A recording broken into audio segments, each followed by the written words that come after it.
Hi, I'm Matt Banks, and I'm from the Department of Anesthesiology. And I'm going to talk to you today about sequence coding in the brain. So the idea is that tomorrow morning, presumably you're going to remember at least some of what you've heard here today. And the question is, how does that happen? How is it that we can actually form memories and recount them and recall them later? And so I forgot to get tutored in how to use this. Bottom one? Okay, good. So the particular type of memory that I'm going to be talking about today is called episodic memory. And just as its name suggests, episodic memory is remembering episodes. And so in episodic memory, it sort of refers to your personal experience. And the reason that it's relevant to this panel is because it's time dependent. That is, it represents a sequence of events, a sequence of episodes strung together. So there are events that I've just represented by these letters in the colored boxes: event A, event B, event C, event D. And the sequence or the order of them is important. So for example, it could be that you're remembering going to the cafe this morning to get your coffee. So event A may be leaving your front door, event B may be walking down to the corner, event C may be going up to the counter at the cafe, and event D may be realizing that you forgot your wallet at home.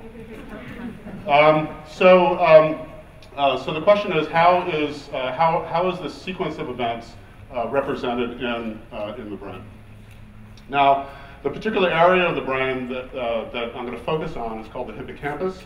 And the hippocampus is important for memory, for learning and memory in the brain. And we know that because, as for many of the sort of structure-function relationships in the brain, we know that because if you lose your hippocampus, if it gets damaged, if you have a stroke, if it gets surgically removed, for example, as was done for many years for intractable epilepsy, then you have trouble remembering things. And so there's a famous patient, HM, that once he had surgery for epilepsy, had both of his hippocampi removed in the 50s, and from that moment on, he could no longer form any new memories. He could remember things from his childhood, but he couldn't form any new memories. If you ever saw the movie Memento, the protagonist in Memento had hippocampal damage that caused the same type of problem. So in the hippocampus, which is this little structure here that's sort of located deep in the brain, in the temporal lobe of the brain, there are millions and millions of cells.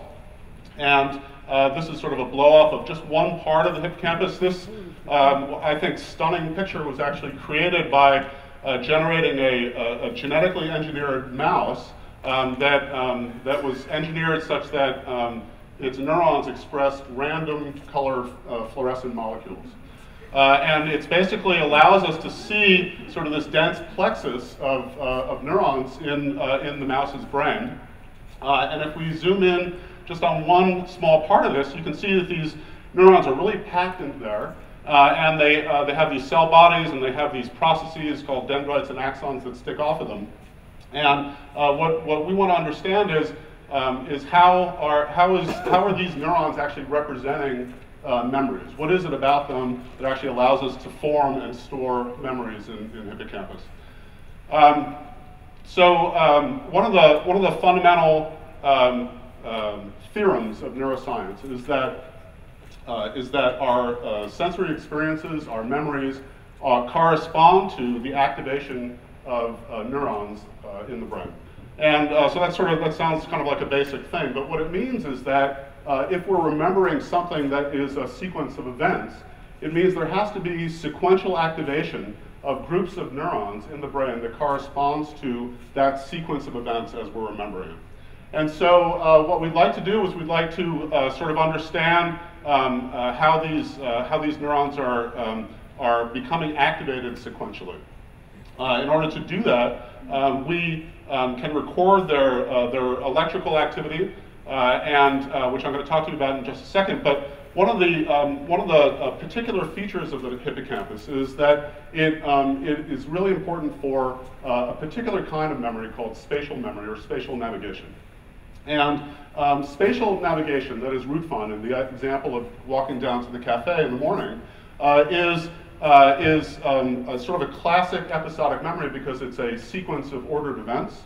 And the hippocampus, we know, is particularly important for spatial navigation and spatial memory because not only has it been studied in people, but there have been extensive studies of it in animals such as rats and mice. And so when we want to record the activity of neurons in the hippocampus, we can do that by putting electrodes into the brain. So neurons are electrical devices. They generate voltage pulses called action potentials or spikes. And they do that in order to communicate with each other. And I'll talk to you in a few minutes about that communication. But these tiny little voltage signals can be measured either by recording from the surface of the brain, like you would have from EEG, or by actually implanting an electrode into the brain of either a person or an animal. Now, if we want to study spatial memory and spatial navigation in animals, we typically have them go through mazes. This is sort of the classic, neuroscience thing to do, is to have mice run a maze. And there are all different kinds of mazes with different numbers of arms. There's also this water maze where they're forced to swim until they find a platform and things like that. And so you can implant a mouse or a rat with an electrode in its hippocampus and record the neural activity in the hippocampus as it's traversing the roots in this maze. And then you can get some information about how cells might be representing the mouse's or the rat's memories of traversing these routes. That is, the mice and the rats go through these mazes many, many, many times, and they eventually remember things about the maze. They remember, for example, that there's a food pellet at the end of this arm and not at the end of this arm and things like that. It turns out that in the hippocampus, there are these specialized cells called place cells, and place cells are, just as the name suggests, represent spatial locations that the animal is traversing. For example, this neuron, cell A, is firing action potentials. That's these vertical tick marks here. These are just sort of stylized representations of the times of the action potentials, and time is running along this dotted line here. This cell A, is firing action potentials when the mouse happens to be in this particular location along its route as it's traversing this arm of the maze, okay?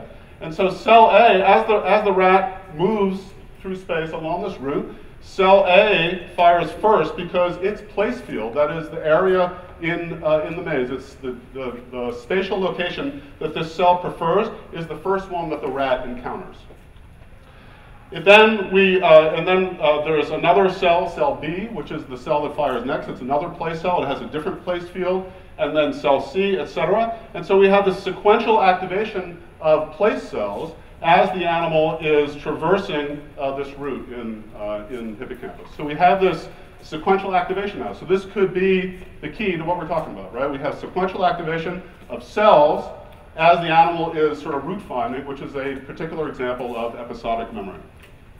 So in the world, as we encounter place A, place B, place C, place D, etc., in the hippocampus, the cells are being activated in the same sequence. That is, there are cells that represent place A, cells that represent place B, etc. So this is the sequential activation that we're looking for.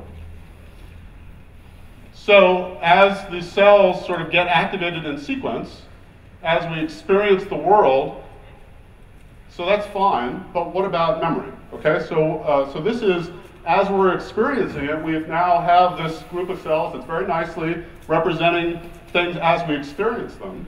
But what about memory? How is it that we can remember this when we're not actually traversing the route, or we're not actually experiencing the thing that we're remembering? So what we'd really like is to have, for example, one particular part of the sequence, one particular episode in this episodic memory. When that one gets activated, either because we think of it or because we actually experience that particular event. So I had this powerful experience when I dropped my son off at college. He was 18, and I drove him to school, and it was time to say goodbye. I gave him this big hug, and I had this overwhelming memory that was triggered by that hug of this experience that I hadn't remembered in years when he was 1 year old and I was putting him to bed and things like that. And I was like stunned that I hadn't thought about this thing in years, and that one event actually triggered that whole sequence of memories. So the question is, how can we get that sequential activation just from either thinking about or experiencing one part of the sequence? And so you can see that I've sort of drawn in these connections between the cells here, and that's how you can get it, right? So if the cells that correspond to event A themselves then activate the cells that correspond to event B, which then activate the cells that correspond to event C, and etc., then you can get this sequential activation with only part of the sequence, part of the experience, or just by imagining part of the sequence. So how do we get this connectivity between the cells? And more importantly, how do we get this asymmetric connectivity? You'll notice that the cells representing event B are not projecting back, are not activating the cells that represent event A. So there's an asymmetry to the connections here. So how do we get their connections, and how do we get the asymmetry in the connections? Okay, so the connections are not really a problem. There are massive amounts of connections in your brain. So there's, people have been throwing around huge numbers, so here's some huge numbers for you. There's 100 billion neurons in your brain, which is the same number as the stars in the Milky Way. And each of these neurons has, on average, about 1,000 connections with its neighbors. This is an example of one connection between these two neurons. And if we zoom in on that connection, you see that there's a specialized structure called a synapse that allows for signals from the presynaptic cell to pass to the postsynaptic cell. Okay, so for example, this might be cell A, and this might be part of cell B. And what happens is that one of these action potentials, a spike, invades this specialized presynaptic structure called a presynaptic nerve terminal.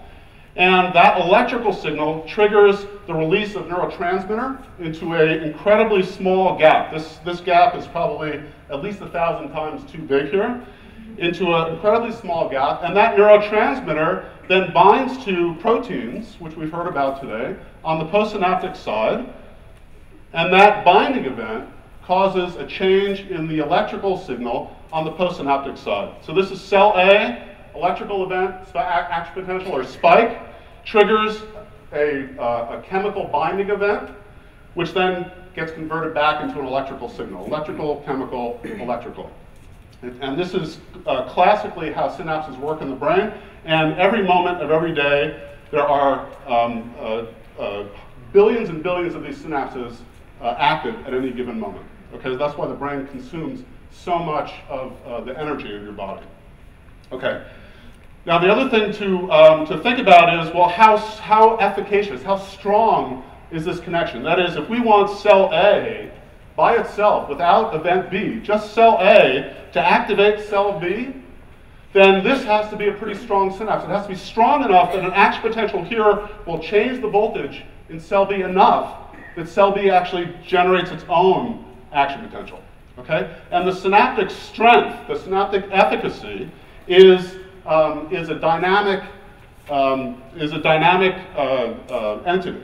That is, it's plastic, it can change. Synaptic plasticity is thought to be the molecular basis for forming memories in the brain. All right, so how does that then give us what we need? So we want these connections between cells, so no problem, we have the connections. How do we get the asymmetric connections? Well, the key to getting the asymmetric connections is this synaptic plasticity. So imagine that we start with just two neurons, cell that responds to event A and cell that responds to event B. And the synapses are reciprocal. They're reciprocally connected, which is not what we want. But let's say we start with this, okay? And they're equally strong. They have equal strength, okay? So what happens? Well, what happens is that the event A will trigger activity in cell A, and this synapse will become active just before event B triggers the activity in cell B. Okay?